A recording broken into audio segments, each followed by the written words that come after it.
सावन में बने शिव कृपा के अधिकारी। सावन का समय भारत में वर्ष भर का एक विशेष कालखंड है जब प्रकृति अपने पूरे वैभव में होती है। ग्रीष्म ऋतु की सुलझाती तपन के बाद गर्मी के कहर को झेलती धरती पर बारिश की फुहार के साथ एक नए जीवन का शुभारंभ होता है। जुलाई से अगस्त के बीच का यह समय सनातन आस्था का प्रतीक भी है, जिसमें भगवान शिव की पूजा अर्चना की जाती है।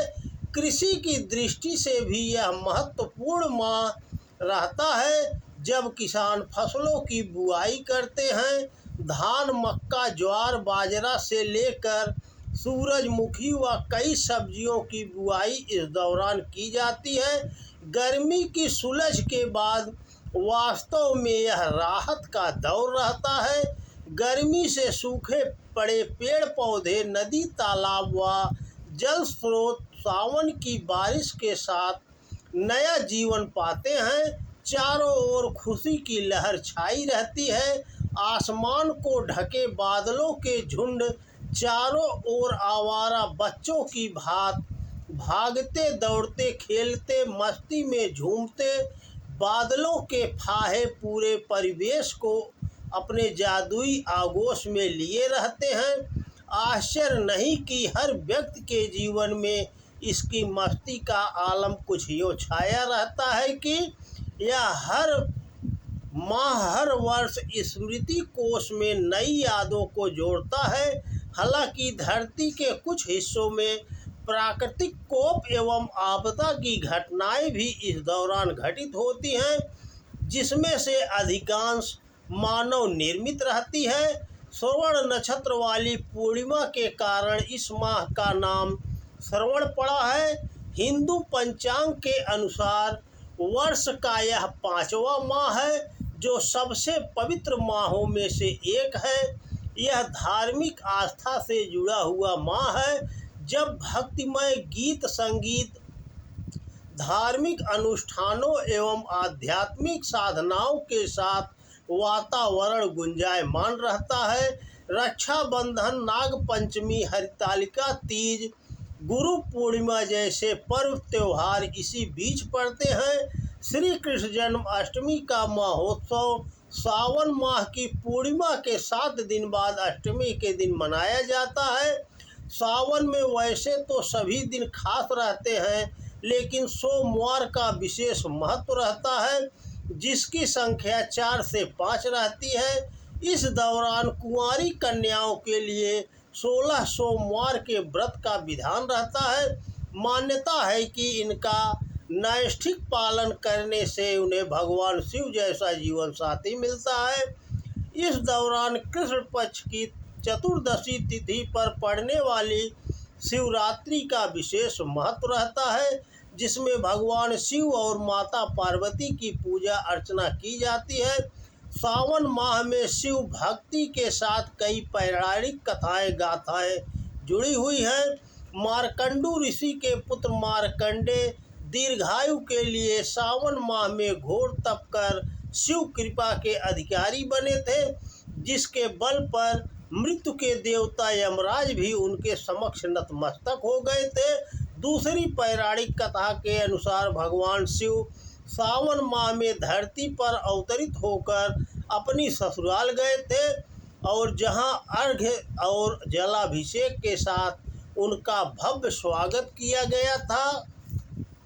माना जाता है कि प्रत्येक सावन माह में भगवान शिव अपनी ससुराल आते हैं और पृथ्वीवासियों के लिए शिव की कृपा को प्राप्त करने का यह उत्तम समय रहता है। फिर सावन माह में ही समुद्र मंथन भी हुआ था। समुद्र मंथन से निकले हलाहल कालकूट को सृष्टि के रक्षार्थ भगवान शिव ने कंठ में धारण किया था, जिस कारण वे नीलकंठ कहलाए। विष की उष्णता के शमन हेतु सहायतार्थ देवी देवताओं ने जल अर्पित किया था। इसी कारण सावन में शिवलिंग पर जल चढ़ाने का विशेष महत्व माना जाता है। इस दौरान सावन की शिवरात्रि के दौरान शिवालयों में गंगा जल के अभिषेक के प्रतीक कांवड़ मेले का आयोजन होता है। शिव भक्त कंधों पर गंगा जल लिए निकटस्थ शिवालय में इसको चढ़ाते हैं। भोलेनाथ को अपनी आस्था का पूर्ण स्नान कराते हैं और तीर्थ यात्रा के साथ अपने जीवन को धन्य बनाते हैं। माना जाता है कि सावन के प्रारंभ में भगवान विष्णु योग निद्रा में चले जाते हैं। ऐसे में सृष्टि की कमान अगले 4 माह भगवान शिव के हाथों में रहती है। संत तपस्वी लोग इस बीच चतुर्मास की साधना पूरी करते हैं। वे एक ही स्थान पर स्थिर होकर अपने साधना अनुष्ठान संपन्न करते हैं। इस चौमासे के दौरान शिव शक्ति की आराधना अभिन्न रूप से जुड़ी रहती है, जिसमें भगवान शिव और उनके परिवार से जुड़े व्रत त्योहार आदि मनाए जाते हैं। इस दौरान बादलों से ढके आसमान से सतत बरसती बारिश की फुहारों के बीच जहां नदी नाले दनाते हुए पर्वतों के शिखर से नीचे घाटियों की ओर प्रभावित होते हैं और मैदानों में विराट जल राशि से भूमि की उर्वरा शक्ति को बढ़ाते हैं, वहीं पूरी धरती हरियाली की चुनरी ओढ़ लेती है। मौसम न अधिक गर्म और न अधिक ठंडा रहता है। घूमने का इस समय अपना आनंद रहता है।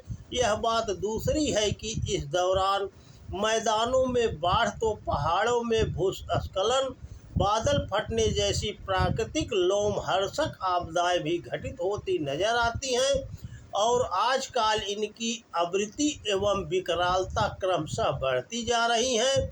भोलेनाथ को समर्पित सावन माह में कई तरह की प्राकृतिक आपदाओं की घटनाएं आए दिन पूरे देश एवं विश्व में सुनने देखने को आती रहती हैं। इसे कुपित प्रकृति के कोप के रूप में भी समझा जा सकता है। अपनी तत्कालिक स्वार्थता एवं लोभ में जकड़ी मानव जाति द्वारा प्रकृति के साथ हो रही सामूहिक छेड़खान एवं अत्याचार की प्रक्रिया स्वरूप में इन घटनाओं को देखा जा सकता है। कुपित प्रकृति शिव के तांडव एवं महाकाली के प्रचंड प्रकोप के रूप में धरती पर अपना कहर बरसाती है। ऐसे में हर वर्ष जान माल से लेकर ध्वस्त मानवीय रचनाओं एवं स्थापनाओं की विकरालता भयावह रहती है। इस सब को देखते हुए आवश्यकता इस बात की है कि मानव अपने संकीर्ण स्वार्थ एवं तत्कालिक लाभ की हवस से बाहर निकलकर प्रकृति का सम्मान करे, शिव की कल्याणकारी शक्ति के रूप में प्रकृति की आराधना करे तथा मन, वचन और कर्म से प्रकृति के अनुकूल आचरण करे। तभी मानव इनके कोप से बच सकेगा और शिव शक्ति की कृपा का अधिकारी बन सकेगा। तो दोस्तों नमस्कार। वीडियो पसंद आए तो ज़्यादा से ज़्यादा शेयर करें। जय शिव शंकर। हर हर महादेव।